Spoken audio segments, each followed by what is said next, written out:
جس دن ہم پہاڑوں کو چلائیں گے اور تم زمین کو صاف میدان دیکھو گے اور ان لوگوں کو ہم جمع کر لیں گے تو ان میں سے کسی کو بھی نہیں چھوڑیں گے،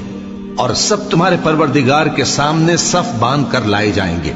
تو ہم ان سے کہیں گے کہ جس طرح ہم نے تم کو پہلی بار پیدا کیا تھا اسی طرح آج تم ہمارے سامنے آئے، لیکن تم نے تو یہ خیال کر رکھا تھا کہ ہم نے تمہارے لیے قیامت کا کوئی وقت مقرر ہی نہیں کیا، اور اعمال کی کتاب کھول کر رکھی جائے گی تو تم گناہگاروں کو دیکھو گے کہ جو کچھ اس میں لکھا ہوگا اس سے ڈر رہے ہوں گے، اور کہیں گے ہائے شامت، یہ کیسی کتاب ہے کہ نہ چھوٹی بات کو چھوڑتی ہے نہ بڑی کو، کوئی بات بھی نہیں مگر اسے لکھ رکھا ہے، اور جو جو عمل کیے ہوں گے سب کو حاضر پائیں گے، اور تمہارا پروردگار کسی پر ظلم نہیں کرے گا۔ یہ قرآن لوگوں کے نام اللہ کا پیغام ہے تاکہ ان کو اس سے ڈرایا جائے